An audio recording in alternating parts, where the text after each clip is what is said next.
This was the slaughter known as the First World War. 16 million died and 21 million were wounded. At the height of the carnage, the Prime Minister of Great Britain, David Lloyd George, had a private chat with the editor of The Guardian, C.P. Scott. "If people really knew the truth," said the Prime Minister, "the war would be stopped tomorrow. But of course they don't know and can't know." The British public were desperate for real news. More than half the nation flocked to see an official propaganda film, The Battle of the Somme. Cameras were so unusual that young troops would shout, "Hello, Mum," as they marched to the front, and they were heard crying for their mothers as they died on the battlefield. This was almost never reported. These days we have 24-hour news. The soundbites never stop, and the wars never stop. Iraq, Afghanistan, Palestine. This film is about the war you don't see. Drawing on my own experience as a war correspondent, it will look mainly at television, concentrating on the most popular channels in America and Britain. The film will ask, what is the role of the media in rapacious wars like Iraq and Afghanistan? Why do many journalists beat the drums of war, regardless of the lies of governments? And how are the crimes of war reported and justified when they're our crimes? A pioneer of modern propaganda was this man, Edward Bernays. Bernays invented the term public relations. He wrote, "The intelligent manipulation of the masses is an invisible government which is the true ruling power in our country." He was part of a secretive group called the U.S. Committee on Public Information, set up in 1917 to persuade reluctant Americans to join the war in Europe.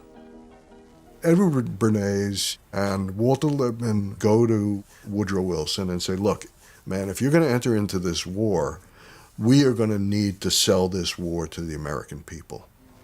And so Wilson institutes and creates the first modern propaganda machinery. It was actually quite brilliant in its conceptualization, so that the best way to persuade people is to grab them by their emotions, by their unconscious and instinctual urges. Let's not bother with pumping out facts. Let's scare the hell out of people. A picture of the Statue of Liberty in tatters, crumbled into the New York harbor with German planes flying around it. A picture of the world being gobbled up by the bloody hands of a gorilla wearing a German helmet. So, it's not about facts anymore. The facts don't matter. For Edward Bernays, public relations was like a war on people, on bending their will. He persuaded women to smoke at a time when smoking in public was not considered ladylike. He convinced a group of debutantes to parade along Fifth Avenue, holding up Lucky Strike cigarettes as symbols of women's liberation. To his delight, the press called these torches of freedom. What he was interested in doing was creating an association between a product, in this case cigarettes, and the desire for women's liberation. It worked in the sense that it got lots of news coverage. It worked in the sense that women started smoking publicly, and in fact, smoking became a symbol of the new woman, of the emancipated woman. Love is like a cigarette. You know you held my heart aglow between your fingertips. Iraq, March the 20th, 2003. The creation of illusions and the selling of war had come a long way since Edward Bernays. The selling of this invasion depended on the news media to promote a series of illusions, like the link between Saddam Hussein and 9/11.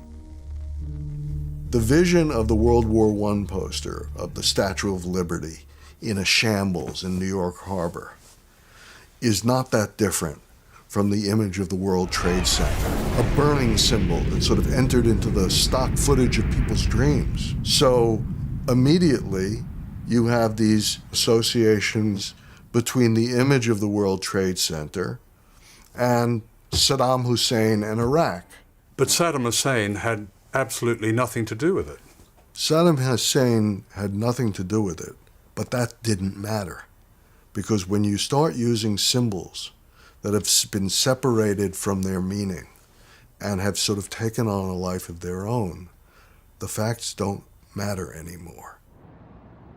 This is the Pentagon, which spends almost $1 billion a year just on advertising, recruiting, propaganda, the selling of war.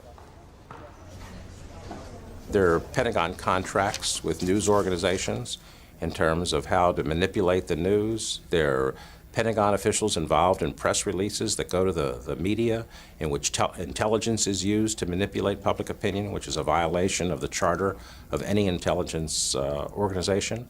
Then you have retired generals who serve as press spokesmen for all the networks, and it's never revealed which military-industrial firms they work for.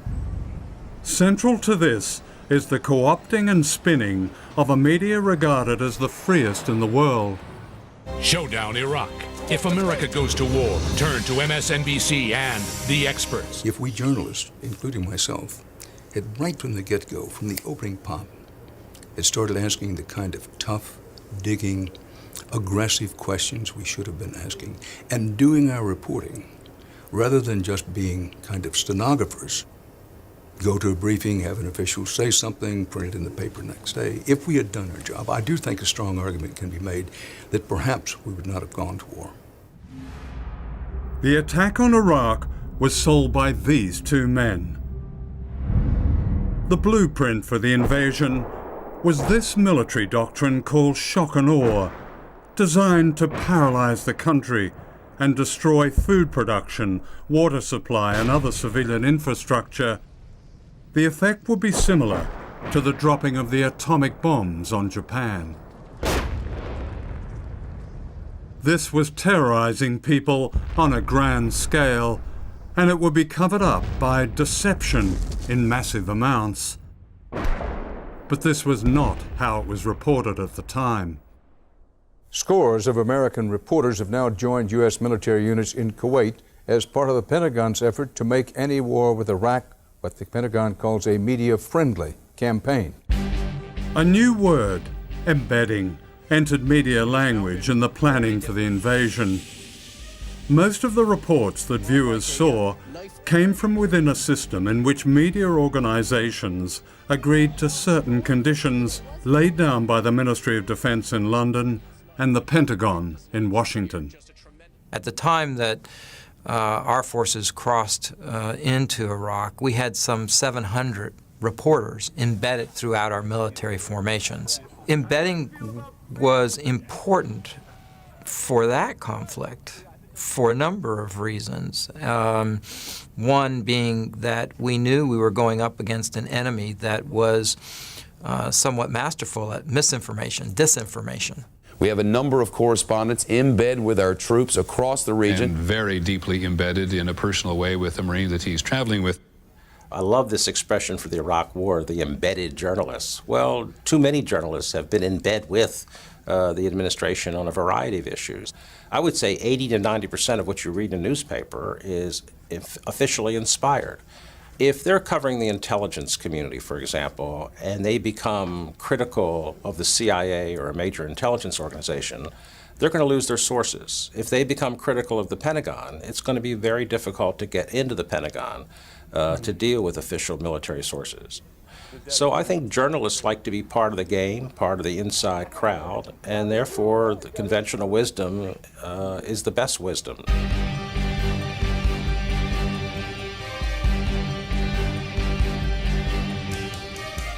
24-hour news in particular is a system that is the most easy to manipulate. 24-hour news is a giant echo chamber. So that's why, for example, Basra, was reported as having fallen 17 times before it actually fell. And yet, within 24-hour news, when you're reporting it for the 7th time in that chain of 17 times when the city has fallen falsely, the fact that it's been wrong the previous 7 times just doesn't matter. American armor is moving at will across whole swathes of Baghdad. This is Raghi Omar reporting for the BBC from Baghdad. He described the arrival of the Americans as a liberation. People have come out welcoming them, holding up V signs. This is an image taking place across the whole of the Iraqi capital today. But it was not happening across the rest of Iraq. This was another illusion. The toppling of the statue of Saddam Hussein was seized upon by the invading force as a target of opportunity. What was not news was a US Army investigation describing how they exploited what they called a media circus. There are almost as many reporters as Iraqis, says the report. It was an American PSYOPs officer who ordered the statue brought down. The resulting TV pictures gave no sense of the bloody conquest of Iraq that was already well underway. You know, I didn't really do my job properly. I think I'd hold my hand up and say that one didn't press the most uncomfortable buttons hard enough. As you described the arrival of the Americans, you didn't tell us the story of how that whole statue was itself manipulated. Why not? The entire live cameras of the world's press were on the balcony of the Palestine Hotel. And that was really the only events that they saw about Iraqis coming out. So it was a sort of made-for-TV moment. And the most telling moment in that whole day was when an American soldier climbed up a crane and put the American flag over the statue's face. Because in fact that was a true iconic moment of what had happened, that America had taken ownership of Iraq. In Britain, Blair and Bush's invasion was applauded as a vindication of them and their strategy. He said that they would be able to take Baghdad without a bloodbath and that in the end the Iraqis would be celebrating, and on both of those points he has been proved conclusively right, and it would be entirely ungracious, even for his critics, not to acknowledge that tonight he stands as a larger man and a stronger Prime Minister as a result. It is absolutely, without a doubt, a vindication of the strategy. It was a vindication for him. Those who said...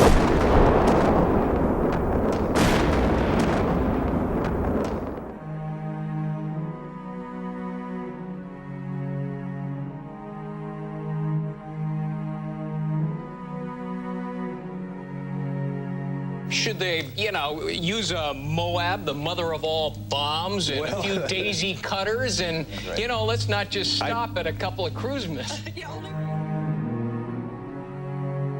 I've fallen almost in love with the F-18 Super Hornet because it's quite a versatile plane.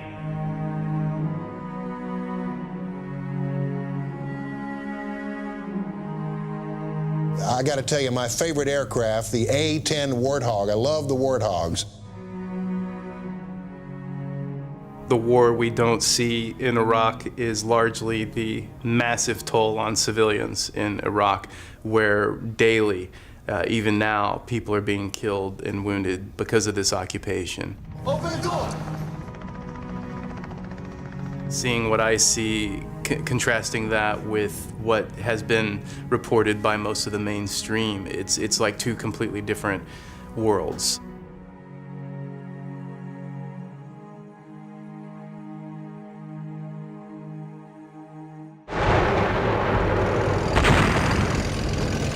In 2004, American Marines twice assaulted the city of Fallujah, the second time with British forces. A nightmare unfolded. The Americans made the city a free fire zone. The UN reported that 70% of the houses were destroyed and those standing were riddled with bullets. Thousands of civilians were killed. Little of this was shown on the majority TV networks in Britain and America. That the Americans met courageous resistance was not news at all. Viewers did not get a sense of the sheer scale of the suffering of ordinary people. This remarkable film from inside Fallujah was made by an American, Mark Manning, with Rana al-Ayyubi, an Iraqi. It has never been shown on television. In the wars of today, it's often daring, independent filmmakers like these who give the victims a voice. وقفنا هنا جو 3 من هنا من هاي الباب من هذا الباب 3 ظليت امشي وراه وإن جاء واحد أخذ قاعدة من هنا أنا كل قوتي وخر صفا كل قوتي فكيت الباب نعم فشفته نايم الدم يسفح من فانيلته واحد واقف هنا هذا أمريكي وخره ودوه هنا يا هنا وقفنا 11 طن هذيك وحده هذه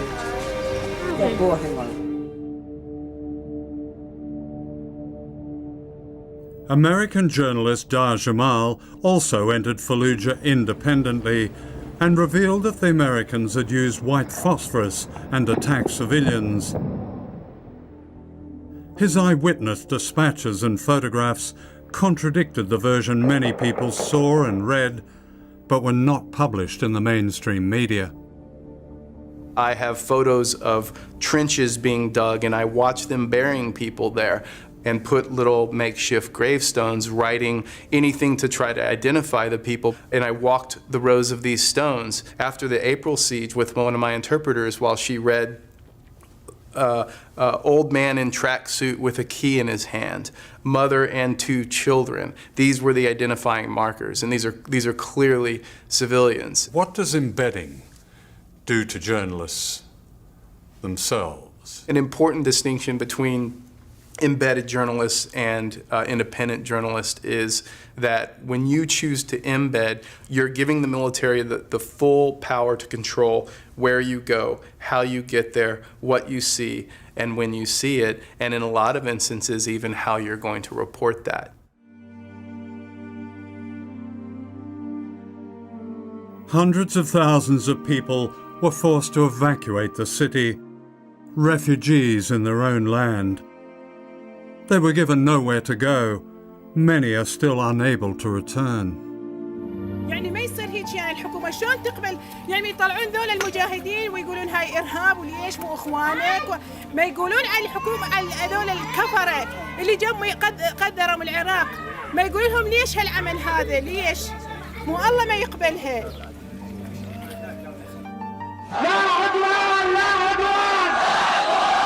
Evidence that the invaders had terrorized civilians was provided by Al Jazeera and other Arab TV networks, whose fearless, unembedded reporters and camera crews became a threat to military propaganda. They gave voice to people who refused to be portrayed simply as victims. تفضل يا بوش شوف هذه المآسي ترضى بهيجي انت ترضى بهيجي ظلم انت اكو عندك انسانيه اذا عندك انسانيه تقدر تشوف طفله وهي تصيح ماما بابا وين الانسانيه وين الضمير. I happen to be, I think, the only journalist in the world that has seen the bombing of Al Jazeera Arabic's bureaus in both Kabul in 2001 and in Baghdad in 2003. The case of the bombing of the Al Jazeera office in Kabul was, without doubt and categorically, a direct targeting of those journalists to shut them up and possibly kill them. Al Jazeera had informed Washington. Every news organization provides Western military commanders with exact coordinates of where their journalists hide. But the point about the bombing of the Al Jazeera Arabic office in Kabul was that they were given a warning to get out. So that was a clear targeting of a journalistic organization and personnel to get them off the air. Journalists who refuse to go along with the military are often those who report the real news. In August 1945, a public relations spectacle was staged on the USS Missouri in Tokyo Bay, in which General Douglas MacArthur ostentatiously took the surrender of the Japanese. The embedded media were told to attend. Cameramen and reporters of many countries record this historic moment. An Australian reporter, Wilfred Burchett of the London Daily Express, refused and set out on a perilous journey for the ruins of Hiroshima. The official truth of the atomic bombing was presented in this New York Times report, which claimed that radiation sickness did not exist. The reporter who wrote the story was later revealed to have been secretly on the payroll of the US War Department. Burchett's historic scoop had exposed the lie. There was, he reported, an atomic plague. I interviewed Wilfred Burchett in 1983, shortly before he died. It was, I think as I described it, it was like a city, not a bombed city, it was like a city over which steamrollers just flattened everything out of existence. What I was seeing there, and this feeling sort of grew into me as I walked around and I looked at people, that here, this is the last minute, what happened in the last minute of World War II, but it would be the fate of cities all over the world in the first hours of a World War III. What happened to you personally in Japan after that was published? I went back to Tokyo by train and arrived just as there was a press conference being held to deny my story, because the official line was that there was no such thing as atomic radiation. And the denial of that story has gone on for decades. It's more or less still going on. The media consensus was that the atomic bombs had brought the war to an end, but official files told another story.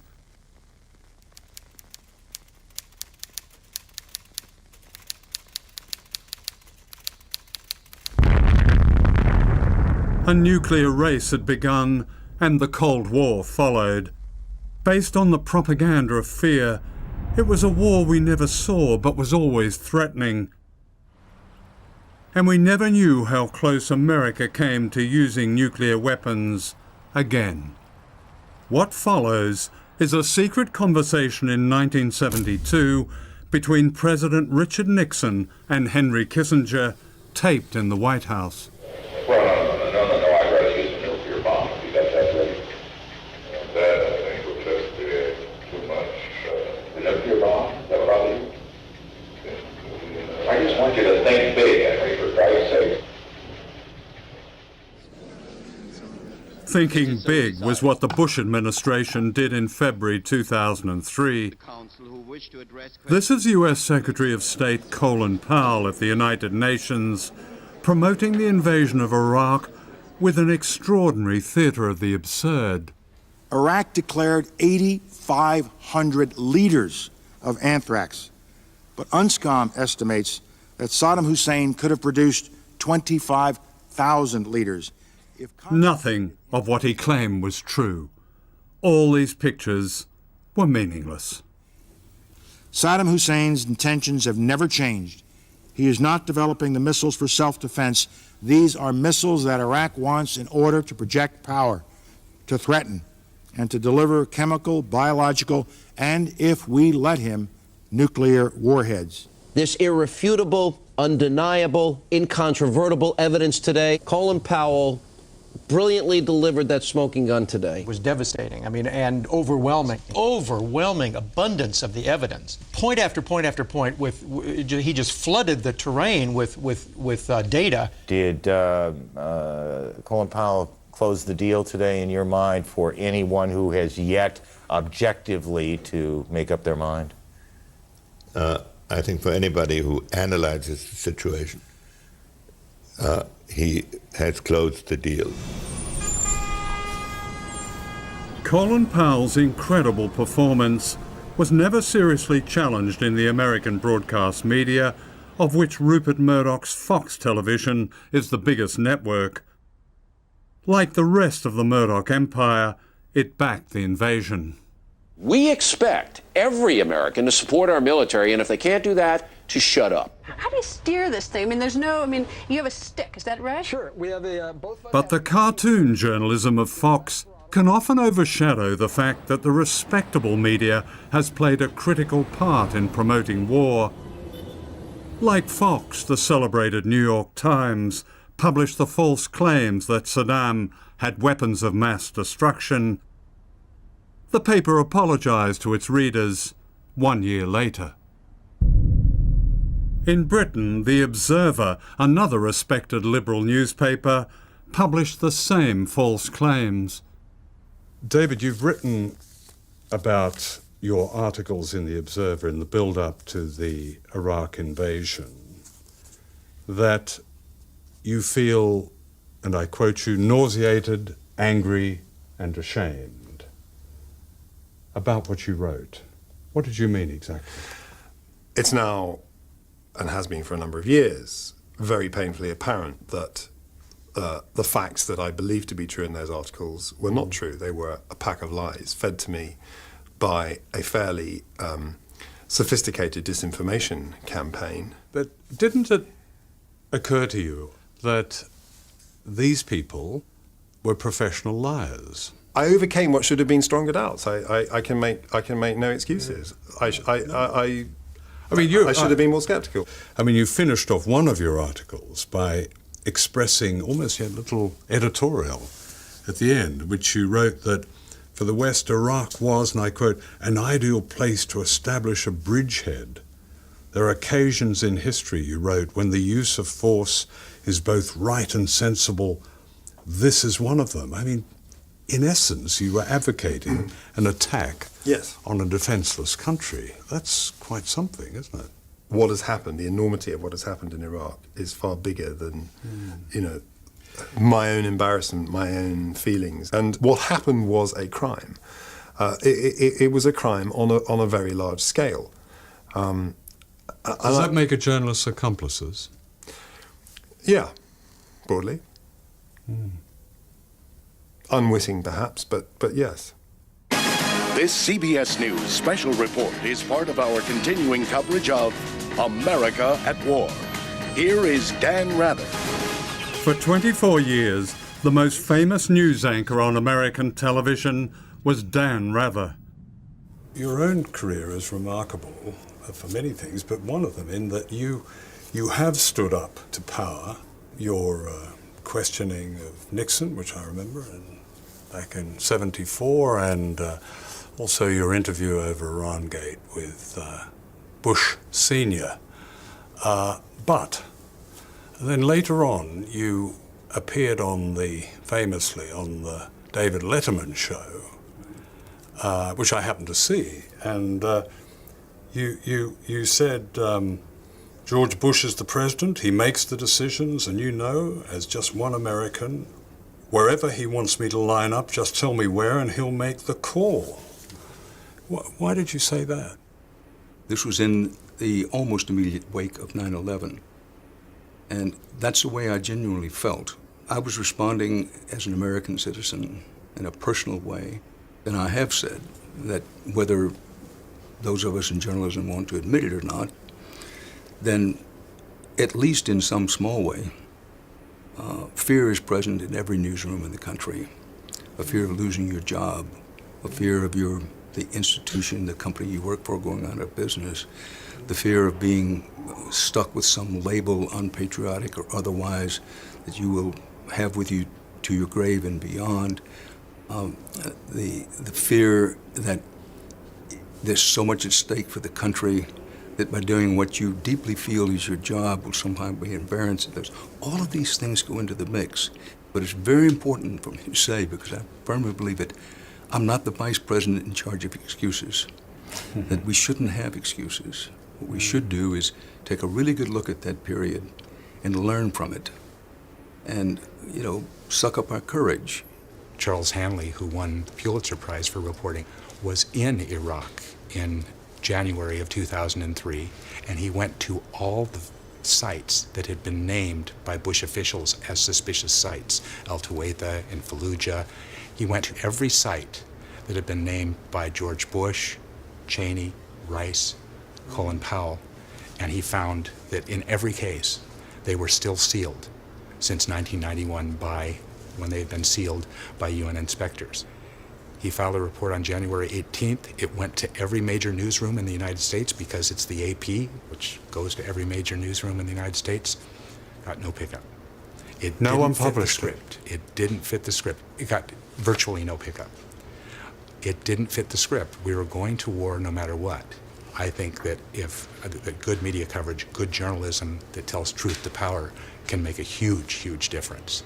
So do I think that we would have gone to war if the media had done their job and had challenged not just the lies about weapons of mass destruction, but the lies about how Saddam kicked the inspectors out in 1998 and the whole litany of propaganda that led up to March 20th, 2003, the launch of the war. I think if the media had been challenging that, I think we would not have gone to war. Jeremy Paxman said last year he and the rest of the media had been hoodwinked in the run-up to the invasion of Iraq. Is that something that you would agree with? Well, what I think I would say about that is that clearly we did not realise until much later in the day that the weapons of mass destruction were not there. And of course there was the so-called dodgy dossier as well. So there is quite a body of evidence to build up to suggest that the media certainly were taken in by the claims that were coming from government at that point, yes. Why didn't the media get it? Why didn't the BBC get it? I think that we didn't get it partly because of lack of access. If you want to find out what's happening, then you really need to go there and do some first-hand reporting, which wasn't possible in the run-up to the war in Iraq. But the crucial facts were available. The chief United Nations weapons inspector in Iraq, Scott Ritter, gave me this interview 4 years before the invasion.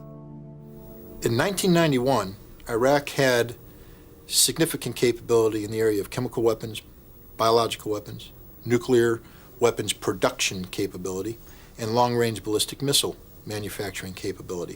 By 1998, the chemical weapons infrastructure had been completely dismantled or destroyed by UNSCOM or by Iraq in compliance with UNSCOM's mandate. The biological weapons program had been declared in its totality late in the game, but it was gone. All the major facilities eliminated. The nuclear weapons program, again, completely eliminated. The long-range ballistic missile program, completely eliminated. All that was left was the research and development and manufacturing capability for missiles with a range less than 150 kilometers, a permitted activity. Everything that we set out to destroy in 1991, the physical infrastructure had been eliminated. So if I had to quantify Iraq's threat in terms of weapons of mass destruction, the real threat is zero, none. The former chief weapons inspector, Scott Ritter, was saying as early as 1998 that Saddam Hussein was completely disarmed. Scott Ritter, I think, appeared in 2003 twice, and once at 3 in the morning on BBC 24 News. He was a vital expert witness, and there were others. Well, I don't know why Scott Ritter didn't appear more, but he clearly did appear at times. That's the question for the BBC. Why weren't those who were Why weren't those witnesses voices heard? Yes. Well, because there were also other voices that we were putting on the air, UNSCOM, Mohammed al-Baradei, Hans Blix. So we were actually listening to those voices. But yeah, I think you've got a good point. You know, why didn't we? It's a question that we asked ourselves afterwards. Why was it that we didn't discover this first, didn't discover the state of Saddam Hussein's weapons of mass destruction? I think what critics of that would say is that the broadcasters notably the BBC, echoed or amplified the lies told in the run-up to the invasion, rather than investigating itself.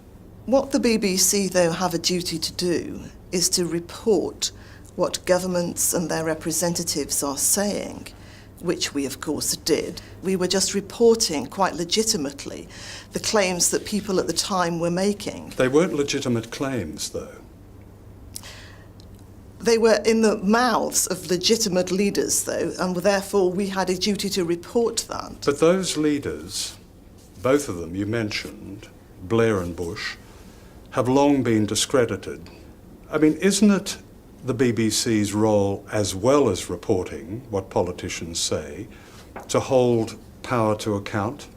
Of course it is. It's the BBC's duty to scrutinise what it is that people say. We're not there to accuse them of lying, though, because that's a judgment. No, that's not being suggested, that you make a judgment. The point is that it appears now that those important journalistic challenges were never made. It's not up to me to make a judgment. We're there to report what their claims are and hold them up to scrutiny and investigate. In August 2002, ITV reported a warning by Vice President Cheney that Iraq would soon have a nuclear weapon.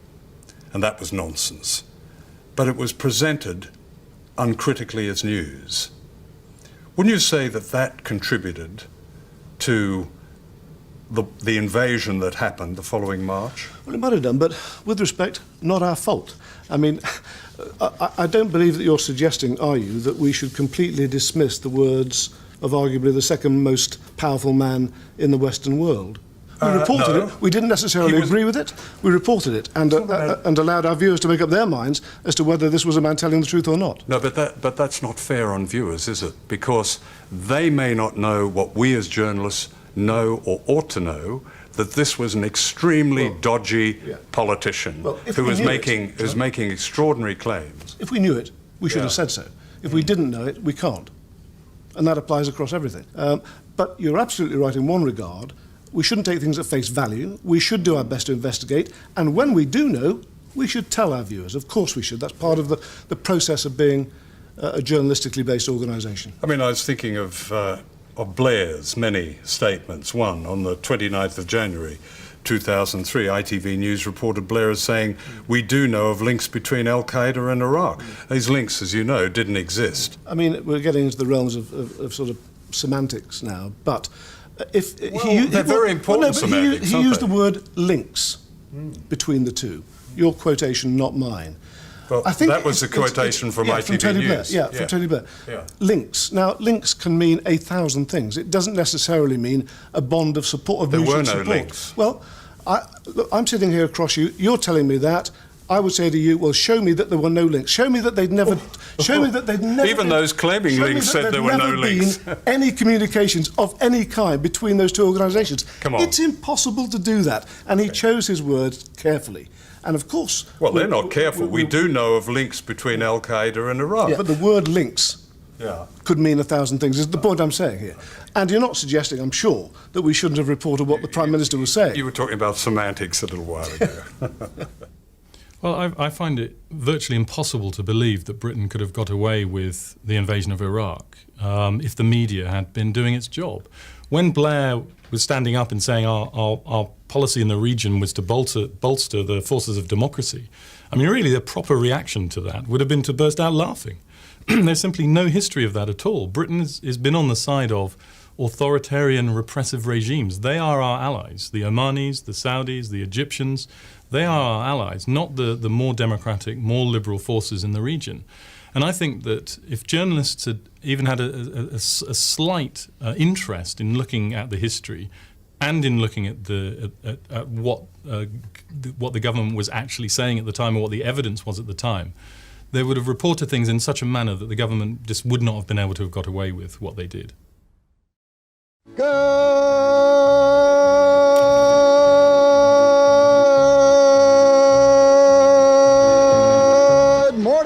Vietnam. Welcome to the Dawn Buster.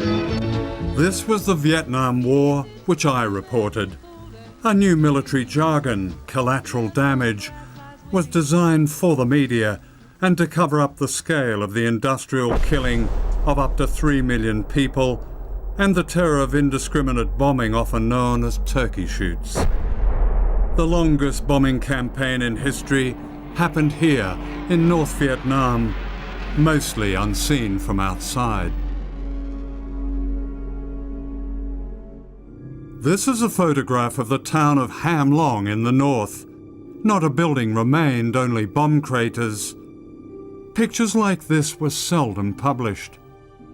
Vietnam was the blueprint for the wars of today. Murder and destruction replaced military tactics. Almost every man, woman and child became the enemy. Now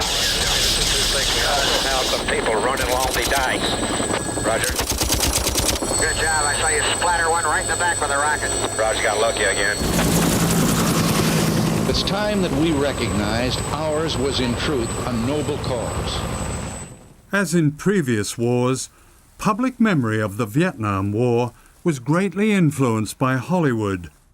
The Deer Hunter, Platoon, Good Morning Vietnam, The Green Berets. All these films perpetuated an illusion, turning fiction into truth. The theme was fake heroism and self-pity. The invader as victim, purged of all crime. Today, a series of Iraq war movies follows the tradition. The current Oscar winner, The Hurt Locker, is the familiar story of a psychopath high on violence in somebody else's country, where the suffering of its people barely exists.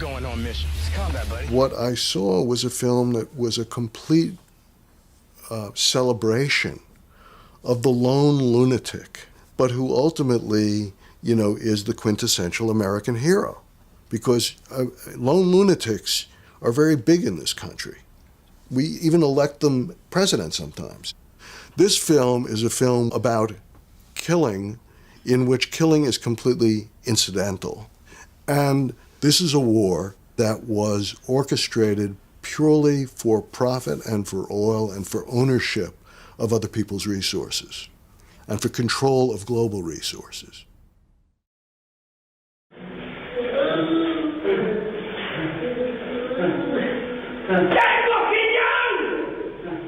This is another war we don't see in Britain. In this video, British soldiers are abusing Iraqi civilians.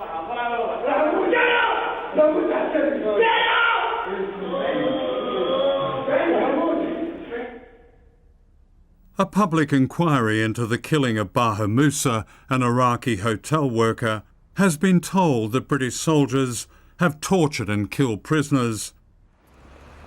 Phil Shiner is the lawyer acting for more than 100 Iraqi families. Modern democracies don't leave marks, so stealth torture. So the things that we developed, and we weren't alone, the Americans did the same, obviously, are much more subtle. Leaving someone hooded, putting someone into a wall-standing position, depriving them of food and water, etc. My clients complain of every type of threat. That your women will be brought here and raped in front of you, that, you know, death threats, you will be transferred to Guantanamo Bay. And frankly, people should be prosecuted for a lot of the things that I'm talking about in criminal courts, not military courts. You can't have soldiers prosecuting other soldiers being tried by a panel of soldiers. The court-martial system, in my view, has utterly failed. That's got to go. You need the people who are complicit in it all. You need them prosecuted. What role do you think embedding plays in this?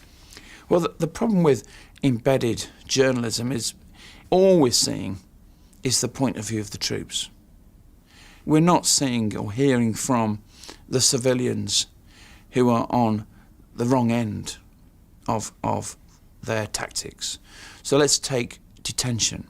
It seems clear that British forces in Iraq killed many people, maybe hundreds of civilians when they had custody of them, and did the most extraordinary, brutal things involving sexual acts, etc. Embedded journalism is never, ever going to get close to hearing the story of those Iraqis.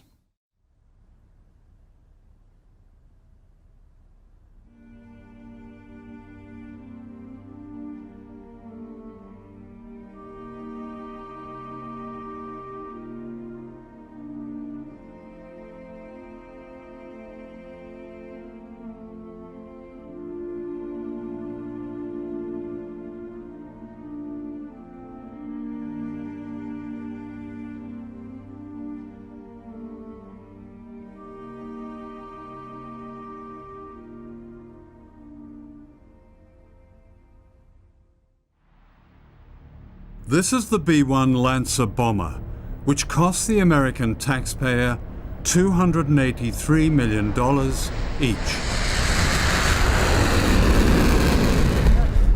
And this is what it did on May the 4th, 2009, in Farah province, Afghanistan, following false intelligence of Taliban in a village. Its victims were some of the poorest people on earth. Guy Smallman is an independent photojournalist and the first Westerner to arrive in the village following the bombing. The first strike happened outside the village mosque, which was the first place I was taken to. Was just a mass of craters, and several bombs had fallen in that area. Then after that, the women and children were evacuated to a compound in the far north of the village. And again, their heat signatures were picked up by the bomber crew, and a 2,000-pound bomb was dropped into the middle of them, and that was where the majority of the people died. The first thing that struck me when I was going in there was the silence. I mean, the Afghan countryside is usually a symphony of birdsong, and it was absolutely dead quiet, and the locals had done their best to collect all the bodies and the body parts. But there were still flies swarming all around the area. There was still a very pungent smell of death, very heavy in the air. I think the thing that struck me more than anything else was the children. It was almost as if all their energy and emotions had been drained out of them, and they would stare right through me and my translator into the middle distance. They didn't laugh, they barely spoke at all. And that, I think, left the most lasting impression. And I was given quite a grim tour of where people were buried. In a lot of cases, entire families were buried in the same grave. I think I counted just over 70 new graves, fresh graves. And then at one far end of the cemetery, there's an enormous mass grave which is around 30 metres across. And in that grave are the remains of 55 people. And they had to be buried there together because they were quite literally blown into pieces, and it was impossible to tell who was who, so they had to bury them together in one long trench. And then there was the difference about the casualties. The local people insisted that over 140 civilians had died, and NATO said there was 25. So the deaths of 147 people, including 93 children, became a dispute over... became a dispute over a body count. And nothing more. Now, I know for a fact that the pictures taken by the Afghan radio journalist were out there. I know that stringers on the ground were filing those pictures. And I mean, a lot of those pictures were very graphic, but a lot of them, did show people digging bodies out of the rubble. It did show those bodies lined up for burial.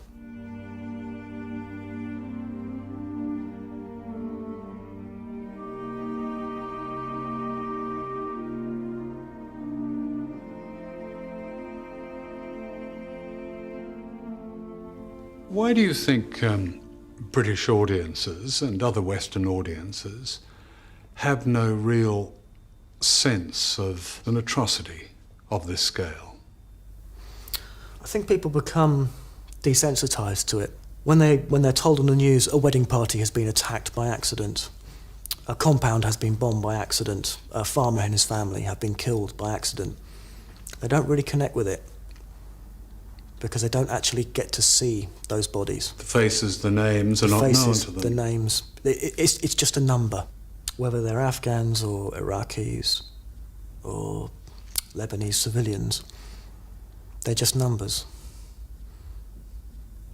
And it's perhaps easy to understand why British Muslims feel completely disenfranchised from our domestic news services.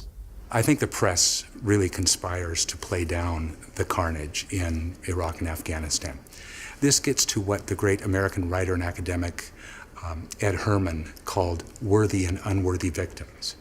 The Iraqis are not worthy victims, so we can play down their deaths, because if we accept the reality that there are more than 1 million dead, it's largely our fault. And so, for instance, the US press will talk about 200,000 to 400,000 dead in Somalia. Those victims are worthy victims because they were killed by people that we don't like. And in one bizarre case, which talked about the cultural peculiarities of Afghan society, because they actually got rankled when you killed their family members, their civilian family members. And in another case, they said that they argued that Afghan society was peculiar because they didn't like people breaking into their houses in the middle of the night. You know, and this caused them to get angry and sometimes carry out vendettas.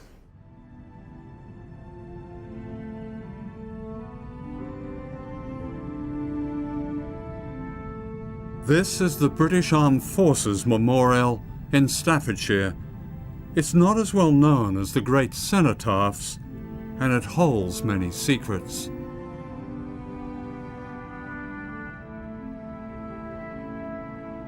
There are 16,000 names here. Every year since 1948, British forces have been in action somewhere in the world, and there's space for another 15,000 names of young servicemen and women waiting to die. What's extraordinary about this memorial is its record of constant war during so-called peacetime, as if revealing the secret of Britain's enduring imperial role. What's missing is any record of the victims of these wars, the countless men, women and children killed mostly in their own countries, in our name, and glimpsed only now and then on the TV news. At least 1 million people have died as a result of the invasion of Iraq. They are not part of our remembrance because they're not allowed in our memory.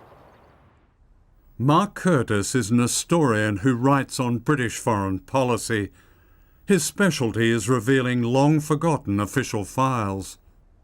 I've certainly uncovered a lot of episodes where Britain has been either involved in coups or has been involved in military interventions that have appalling impacts on people's lives that simply never get mentioned. They're never referred to in the newspapers. They never get on TV histories of Britain.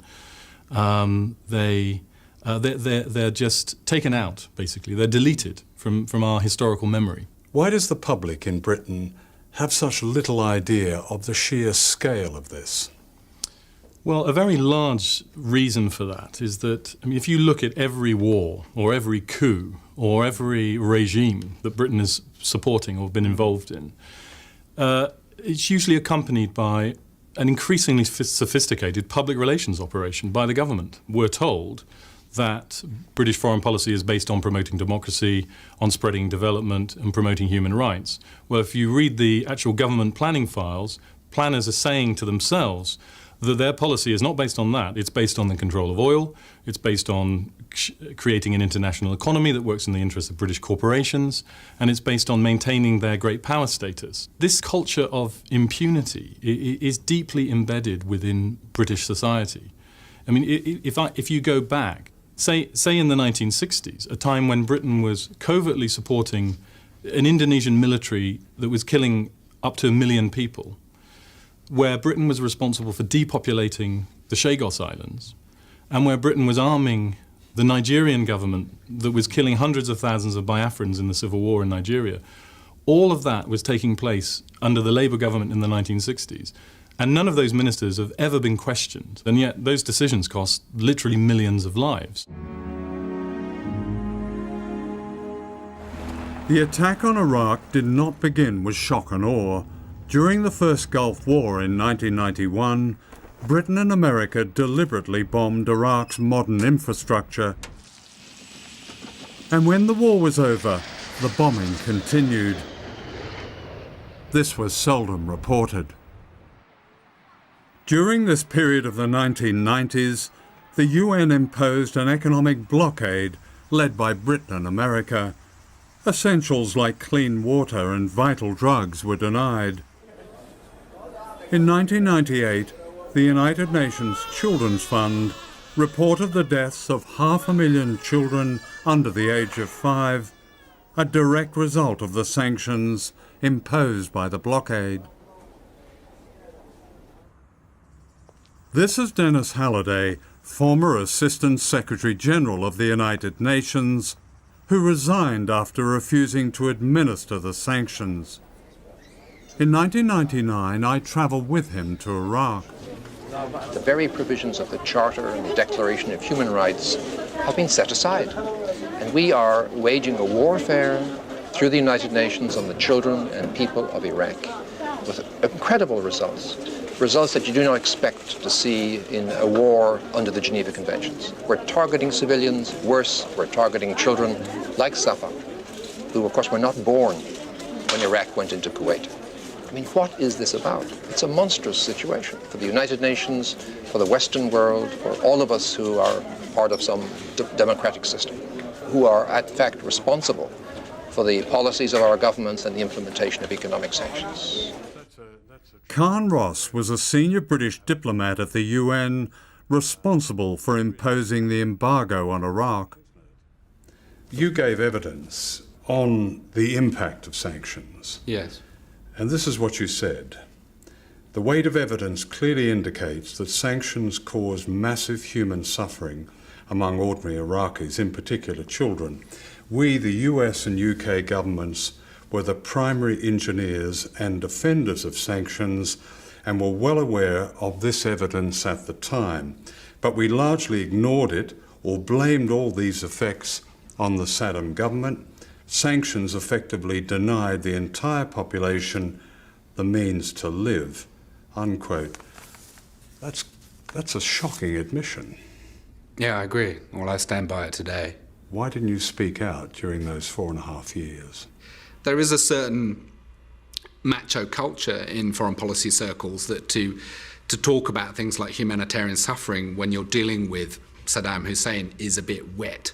You know, that it's not what the issue is really about, that governments do security, that's the kind of hard thing that we're there to provide. And I think however wrong your decisions may be, whatever damage you may do to other individuals, there is, at the end of the day, no accountability whatsoever. We had extraordinarily good resources to put together our story, to find little facts to justify their story, factoids, I began to call them. And how eagerly would journalists accept these factoids? They had very little chance to do anything other than accept our version of events and more or less relay it unedited to the public. Government is an information machine, and we would control access for journalists to us, to governments. When I was in news department in the Foreign Office, we would control access to the Foreign Secretary as a form of reward to journalists if they were critical, if we felt they were too hostile to our account of events. We would not give them the goodies of trips with the Foreign Secretary around the world, or exclusive interviews every now and then. We did the same in New York. If journalists were not particularly supportive to our account, we would freeze them out. We would make life harder for them.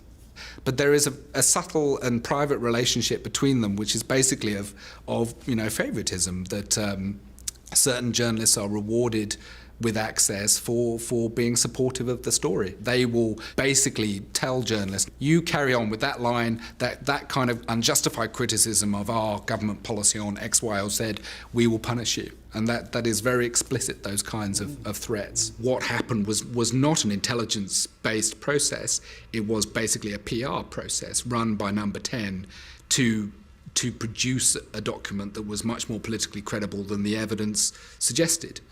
It was a major deception, wasn't it? I think it amounts, in effect, to that, yes. I remember before I was sent to New York in late '97, I did the round of departments in London saying to them, OK, I'm going to New York, I'm going to be doing Iraq, what do I need to know? And I went to see non-proliferation department in the Foreign Office, and I was expecting a briefing on the vast piles of weapons that we still thought Iraq possessed. And the desk officer sort of looked at me slightly sheepishly and said, well, actually, we don't think there's anything. We don't think there's anything in Iraq. I said, that's extraordinary. I mean, I thought we had sanctions because we thought Iraq had large amounts of weapons. He said, no, the justification for sanctions is basically that we have unanswered questions about how those stocks were destroyed in the past. But what I feel very guilty about it. I feel very ashamed about it. I feel ashamed about it sitting talking to you. You know, I feel actual shame running through my body when I talk to you about it. Should journalists feel the same? Those who pass on the deception? Absolutely. We should all be accountable to each other. I mean, I think that's the only way to have a civilized society, is some kind of transparency with each other and accountability, and people holding people morally accountable for what they do, and that applies to journalists as much as it applies to anybody.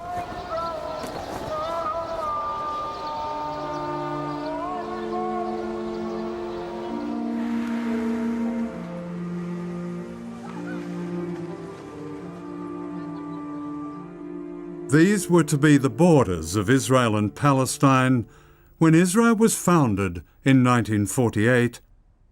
And this is what's left of Palestine today, fragmented and dislocated by a military occupation that defies international law and is backed by one of the world's most sophisticated propaganda machines.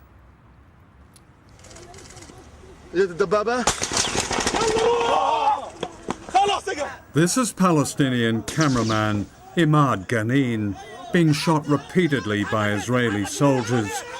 The killing of non-Western journalists is rarely news. Imad Ghanin was 21 and lost both his legs.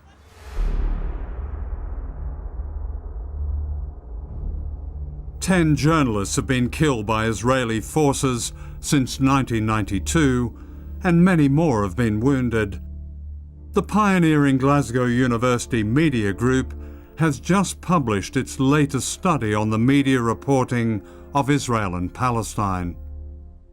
I think what it comes down to is a basic knowledge that journalists have, which is quite simply that if they criticize Israel, then it's potentially trouble. If they criticize the Palestinians, then there is much less of a problem.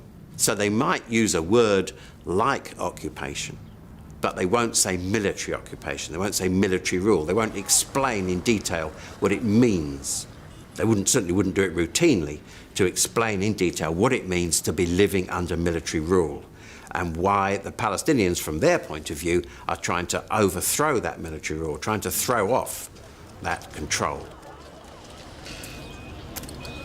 Professor Greg Philo heads the Glasgow unit. Looking at his research, and it comes through very clear, is a certain state of fear exists on who the Israelis will complain to. They say in the research, producers worried, will they complain at Director General level? Or will they just simply ring the newsroom? But the point is this sense of intimidation, almost. Welcome to the world of a correspondent who has to deal with this pressure on a daily basis. Yes, where I would take issue with you is the fear factor, because actually no correspondent that I have come across who is used to working in Jerusalem particularly or dealing with this stuff fears it at all. I was thinking of people here, a television centre. We don't fear it either. We take a lot of it, but we don't fear it. After we did the first book, I gave a number of talks to journalists in Britain, to BBC journalists, and I spent time with people who were senior producers on television news. And one of them said to me, in the context of quite a heated discussion that was going on with other journalists, he said, listen, he said, we wait in fear. That was his exact words. We wait in fear for the telephone call from the Israelis. He said the only issue we face then is how high up it's come from them. Has it come from a monitoring group? Has it come from the Israeli embassy? And then how high has it gone up our organisation? Is it the duty editor? Has it gone above that? Is it the director general? He said, he said, I have had journalists on the phone to me minutes before we've gone on a major news programme saying, what can I say? Which words can I use? Is it all right if I say this? On May the 31st, 2010, Israeli forces attacked an aid flotilla headed for Gaza in international waters. They killed 9 people. In the days that followed, Israeli propaganda set out to manipulate the news agenda. They were clubbed, they were beaten, stabbed.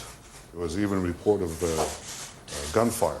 Don't you think it's fair to look at some coverage and say there's a tone? The tone was, of course, you didn't sit down and say we're going to put the Israeli point of view, but the tone throughout was that Israel had a problem. Not the people who were shot in the back of the head, but that Israel had a problem. I think there are 2 things here. One is that, are you saying that actually we devalued human life? Because I don't think we did.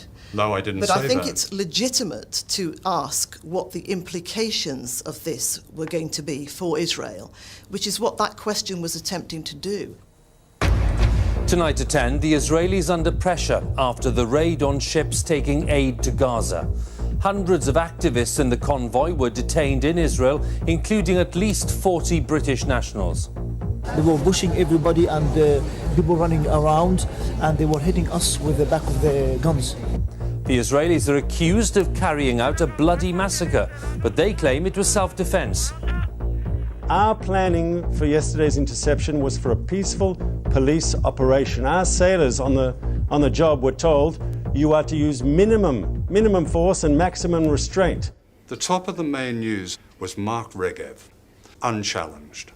Mark Regev, as you know, is the chief Israeli propagandist. Mark Regev is a spokesman for the Israeli government. Now, you can describe him as a propagandist, if you like. What else is he?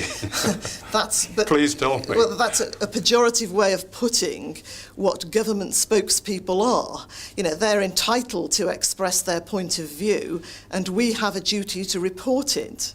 I'm afraid that polite view wouldn't be shared by the families of the people who were killed on the boat. I absolutely accept that, and we have a duty to report that perspective as well. Who's the Palestinian equivalent of Mark Regev, who appeared so often? Who's the Palestinian equivalent of all those mainly female Israeli spokespeople during Operation Cast Lead? Who was their equivalent, articulate in English, given a space right at the top of BBC News? Who is that? I think that's a very good point. You know, who are those people? Yes. Well, why hasn't the BBC... But that's not our job to go out and appoint the Palestinian spokesperson. But you say you're impartial. Surely you would find somebody to be, yes, have Mr. Regev saying his say, but then his equivalent. We do, and we did. You don't, actually. You don't have an equivalent of Mark Regev. That's just not true. Just because there isn't an equivalent of Mark Regev doesn't mean to say that we didn't allow those viewpoints which you've just expressed to be heard across the range of our output. This was ITV News on May the 31st, using the same Israeli footage. Filmed with night vision cameras, Israeli commandos drop from helicopters onto the deck of a Turkish aid ship, and violent clashes erupt. The immediate aftermath of the Israeli attack on the aid flotilla in June. For one thing, the Israelis supplied doctored film, even with captions, which was widely used across ITV and the BBC. It was labelled, But the context of this, according to the Israelis, that their people who were attacking the flotilla were actually being attacked by the people who were on the flotilla. That Israeli perspective, propaganda, dominated. Well, I don't think it dominated, but certainly the Israeli propaganda machine, as you well know, is very, very sophisticated. And in its own terms is quite successful on occasions.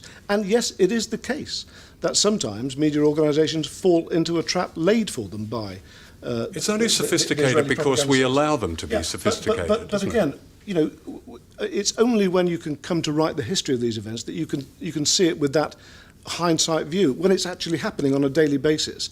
You've got to be very careful what you do. When the story is over, and when someone has the time and brain power left to actually kind of write the definitive history of it, sure.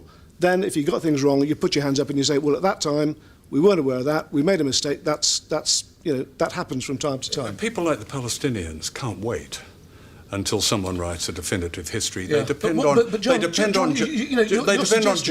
now, don't they? You're suggesting that journalists can, that the job of journalism is to change the world. It ain't. I've got to tell you, even someone with your massive experience should know better than that. No, I'm not saying that. You're saying that. Our job is to make sure that the public who consume our news are as informed as we can make them, so that they can make their own minds up.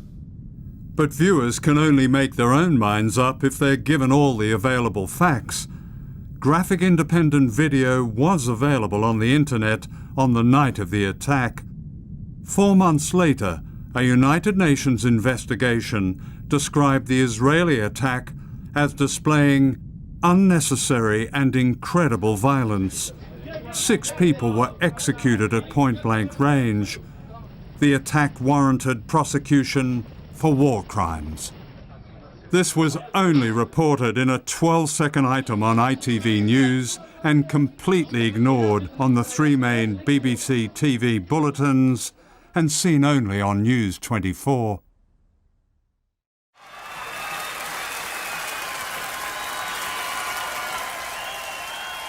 One of the public relations triumphs of the 21st century was the rise of Barack Obama. His campaign slogan was, "Change we can believe in." He was a brand that offered something special, exciting. In 2008, Obama, the candidate, was voted Marketer of the Year ahead of Apple, Nike, and Coors Beer. He made many people feel good, as if his slogan might be true. Above all, the perception of brand Obama was that he was against war. Most of you know that I opposed this war from the start. I thought it was a tragic mistake. But that was false. As president, Obama has not withdrawn America from Iraq and has backed US military action in Afghanistan, Pakistan, Somalia, and Yemen, and approved a military budget of $708 billion, the biggest war spending of all time. Cynthia McKinney is a former Congresswoman and Green Party candidate for president. It's a great shame on the black political tradition in the United States to have a warmonger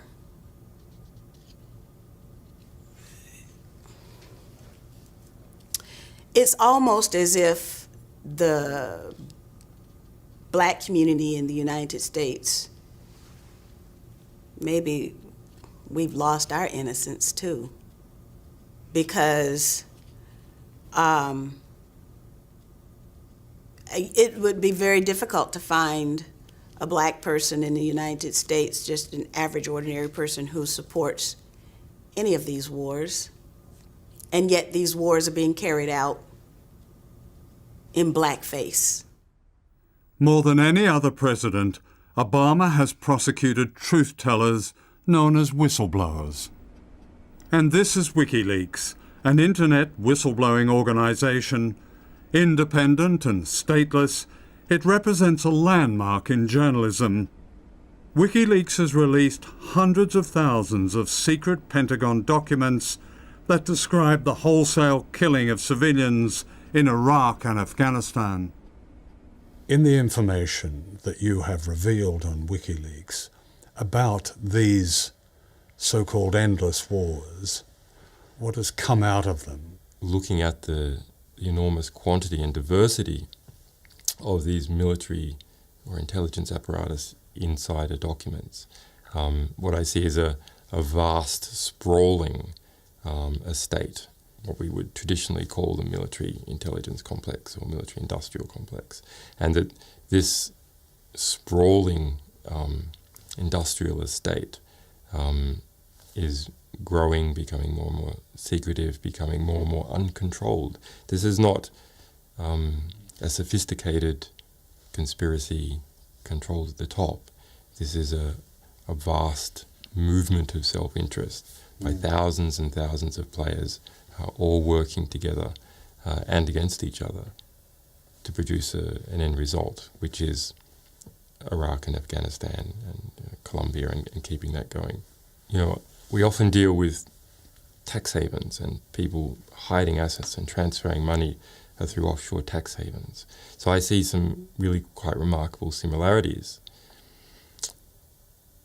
Guantanamo is used for laundering people to an offshore haven which doesn't follow the rule of law. Similarly, Iraq and Afghanistan and Colombia are used to wash money out of the US tax base and back. Arms companies. Arms companies, yeah. I mean, what you're saying is that money and money-making is at the center of modern war, and it's almost self-perpetuating. Yes, and it's becoming worse. What happens when WikiLeaks runs into the United Kingdom, which has some of the most draconian secrecy laws in the world, such as the Official Secrets Act? We haven't found a problem publishing UK information.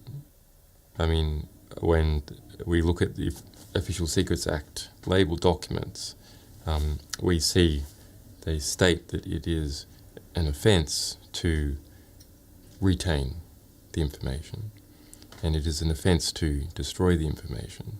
So the only possible outcome is that we have to publish the information.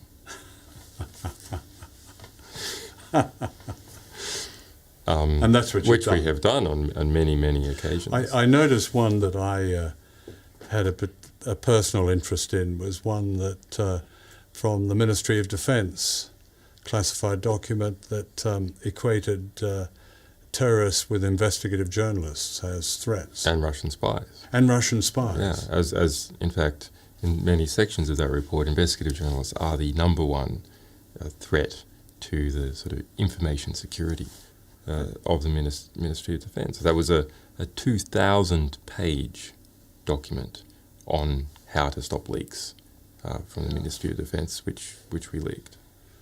I didn't know whether to be offended or honoured. Well, it's nice to be having an impact. Since the release of the Pentagon's war secrets, Julian Assange has been subjected to extraordinary smears and accusations originating in America and Sweden.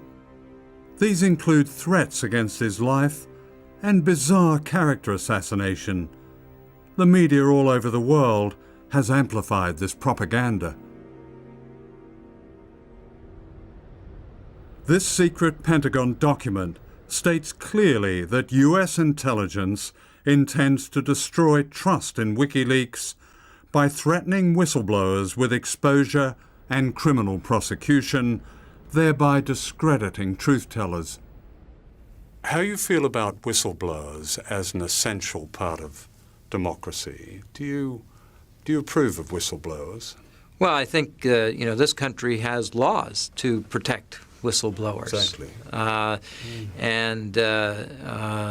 And I think that that there have been instances in our history where shining a light on something is important to do. Can you, as a senior official, of the United States government a guarantee that the editors of WikiLeaks, and the editor himself is not American, are not in danger, that they themselves will not be subjected to the kind of hunt that we read about in the media? Well, first of all, it's not my position to give guarantees on anything. We do have an open criminal investigation. The investigation is targeted on the individuals that have violated the trust and confidence that's been bestowed upon them by this country. But WikiLeaks is an organization run from outside the United States, and the founder of that has been told that he is at great risk from being hunted down. I don't know in what form. And neither do I, so I'm afraid I can't help you. I mean, for you to receive that volume of documentation suggests that there must be something of a rebellion going on within the system. Yes. I mean, it's the one hopeful thing is, in fact, that there are good people in the US military. And some of those people have had enough. It's sort of another way of being a conscientious objector. And in fact, arguably a far more powerful way of objecting to the war. In April 2010, WikiLeaks released this cockpit video from an Apache gunship in Baghdad in 2007. The gunship is firing from a distance of over a mile from its victims. This is the war you don't see.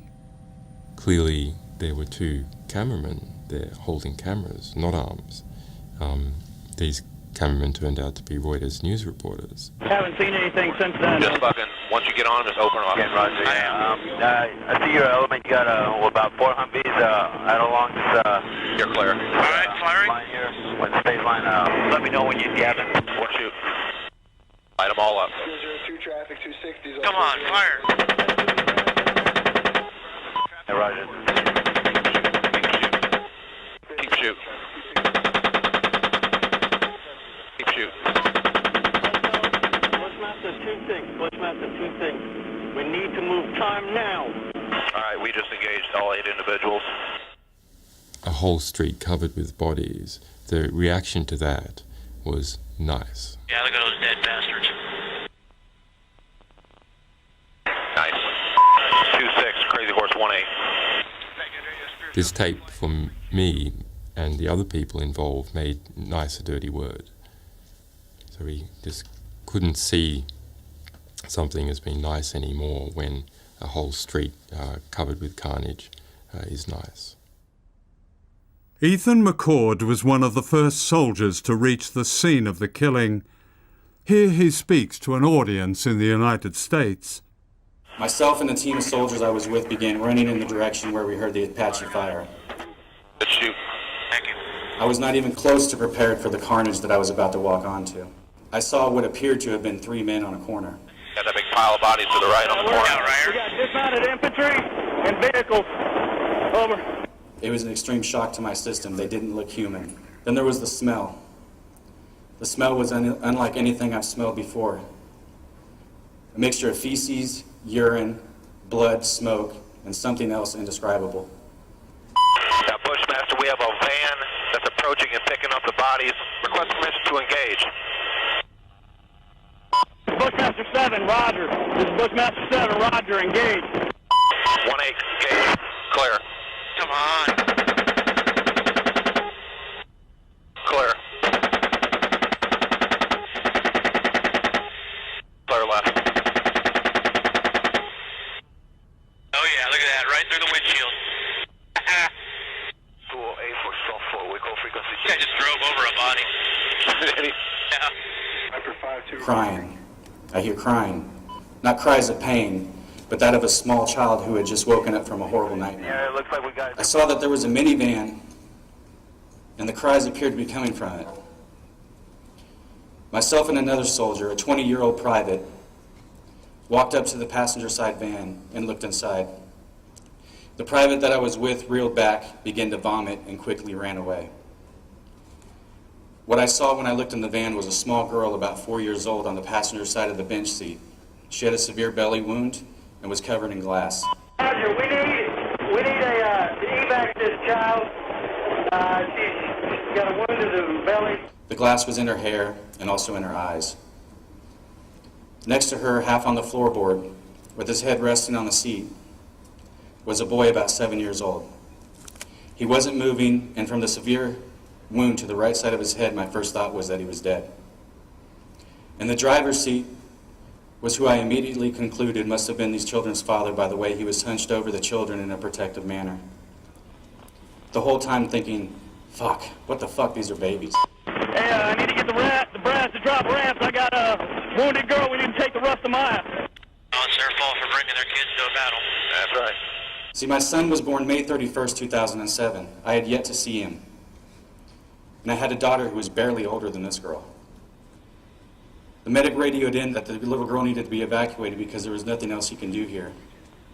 I handed the child to the medic, who then ran the girl to a waiting Bradley armored vehicle. I walked back to the van. I don't know why. I looked inside the van again. Did the boy just move? Holy shit, the boy just moved. I grabbed the boy from the van and held him against my chest. I was screaming at this point, the boy's alive, the boy's alive. I started running to the Bradley in hopes that it wasn't leaving. At this point, the boy looked up at me. Then his eyes rolled back. My heart sunk. It's okay, I have you. It's going to be okay. Don't die, don't die. I squeezed him a little bit tighter. I put him into the Bradley as gently as I could. Can you tell Battalion the 2 civilian children casualties are coming back to Maya and the Bradley over? Roger, that's a negative on evac and the 2 civilian kids to Rusty. They're going to have the IPs will take them to a local hospital, over. What the fuck are you doing, McCord? It was my platoon leader. You need to quit worrying about these fucking kids and pull security, he screamed. At the time, the only thing I can think of was, Roger that, sir. One of the soldiers on the ground, he describes the atrocity as, and I quote him, an everyday occurrence.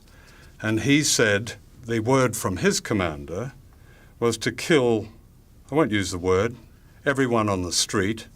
And he replied to him, are you kidding me, women and children? He said, yes.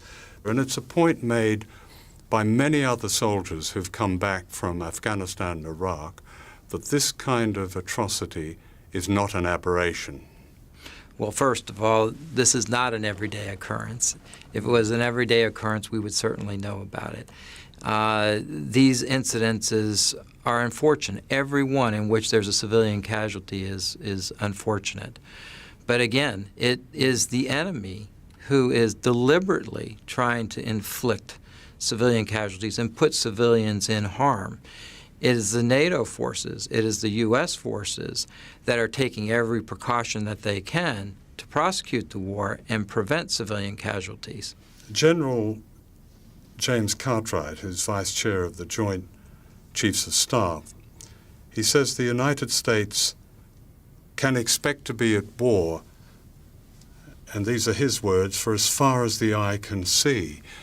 That sounds like a permanent state of war. Our job is to be prepared to fight and win this nation's wars. And so we have to be prepared for the possibility of conflict into the future. It's a remarkable state of affairs, isn't it? Because the United States is not, in fact, threatened by a power that could possibly overturn it, defeat it. That's impossible. But still it goes on as if we're all drawn into, most of humanity, into a permanent state of war. For many people, that seems very difficult to justify. Well, first of all, there are some very dangerous asymmetric threats that are out there. Terrorism, obviously, one of them. This is what we anticipate going into the future is not necessarily nation-on-nation type conflict. Okay, it is these asymmetric threats that are out there. It's the threat of weapons of mass destruction. There's another asymmetric threat is the cyber threat that exists. These are all threats that transcend geographical boundaries. The United States military has to prepare for a wide range of threats that exist out there in order to protect its national interests. Are media drums beating for another war? Say a war with Iran? I wouldn't say that the media are beating the drums for war yet, although they are showing the same credulousness, the same obsequiousness towards the powerful as they did in advance of the Iraq War. I'm not sure it's to the point that they're beating the drums for war yet, but when the elites decide it's time to go, I would be surprised if they did anything but. You've mentioned already Iran. Yeah. And there is an enormous choice to be made about Iran, a more developed, more formidable, more populous, and certainly better armed country than Saddam's Iraq ever was. Are you actually saying that we should threaten them militarily if they are determined to develop nuclear weapons? I am saying that I think it is wholly unacceptable for Iran to have nuclear weapons capability. But what can we do about it? And I think we've got to be prepared to confront them. Militarily? If necessarily Militarily? If necessarily militarily. I think there is no alternative to that. If they continue to develop nuclear weapons, then they need to get that message loud and clear. Does this sound familiar? There is as much evidence that Iran is building nuclear weapons as there was that Iraq had weapons of mass destruction, as claimed by Tony Blair. We know that great falsehoods were perpetrated, and yet the individuals who perpetrated these things are still running around, more or less much as before, being taken seriously as commentators, as authorities on this or that. I find it astonishing. These people should hide their heads in shame. The British elites do not want the public to know what they're doing. They don't actually even think they have a right to know what they're doing. And they know that the more information the public has, the more difficult it is for them to pursue policies that maybe are abusive of human rights or involve supporting a repressive regime. And so there's a conscious strategy, actually, of having these public relations campaigns that the government regularly has whenever it resorts to an overseas military intervention to try and convince the public that they're acting for the highest of noble intentions, when in fact they're not, when they're usually acting out of hard-hearted, straightforward calculation of elite interests. So the public is a threat that needs to be countered. For too many journalists, the price of their independence is their life. They include Terry Lloyd of ITN, shot dead in Iraq by American Marines. Since the invasion of Iraq, more than 300 journalists have been killed, more than in any other war. This film is a tribute to them. That doesn't mean that we journalists have to risk our lives to tell the truth. But we do have to be brave enough to defy those who seek our collusion in selling their latest bloody adventure in someone else's country. That means always challenging the official story, however patriotic that story may appear, however seductive and insidious it is. For propaganda relies on us in the media to aim its deceptions not at a faraway enemy, but at you at home. It's very simple. In this age of endless imperial war, the lives of countless men, women, and children depend on the truth, or their blood is on us. Never believe anything until it's officially denied, said the great reporter Claude Coburn. In other words, those whose job it is to keep the record straight ought to be the voice of people, not power.